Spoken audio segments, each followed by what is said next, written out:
Le street art, effectivement, est parti du graffiti, mais depuis une trentaine d'années maintenant, c'est mué en un genre artistique vraiment pluridisciplinaire et on va retrouver tous les supports. Il y a les affichistes, il y a les mosaïstes, il y a les graffeurs qui utilisent encore la bombe. Et donc, vraiment, chaque artiste peut vraiment s'exprimer dans la rue en choisissant le moyen qui lui convient le mieux, finalement.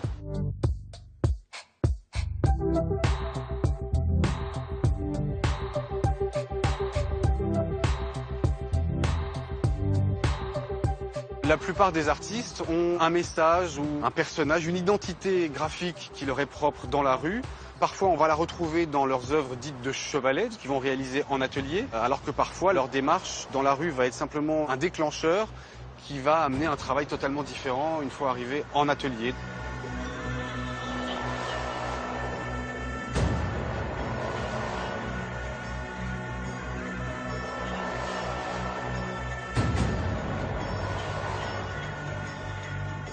Là, nous avons un visage de Kashink, qui est une artiste parisienne issue de la scène graphe, très active dans la rue et toujours des personnages très colorés. On retrouve un petit peu des connotations indiennes et généralement ces personnages sont toujours accompagnés d'une petite phrase, d'une petite maxime, ou en anglais ou en français. Là, Pascal Bruyandet, qui est un artiste qui a une cinquantaine d'années et qui s'est amusé un jour à prendre en photo les gens de son village, faisant leur marché, déambulant dans les rues.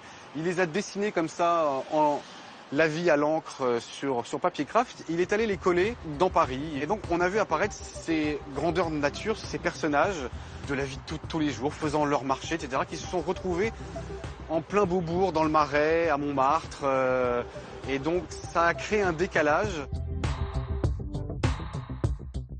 Sourire rouge et me parle gris. Je fais semblant d'avoir tout compris. Le véritable street art, ce sera toujours le street art qui se trouve et qu'on voit dans la rue. D'accord. Donc après, je dirais que le street art de galerie n'est qu'une continuité de ce travail-là. Et finalement, qu'est-ce qui plaît tant que ça dans le street art? Ce qui plaît effectivement dans le street art, c'est cette liberté. C'est le fait de pouvoir choisir un endroit, de pouvoir ou y coller une affiche ou de peindre quelque chose qui va ou être en décalage avec cet endroit ou au contraire va se marier, renforcer le message que l'artiste veut donner.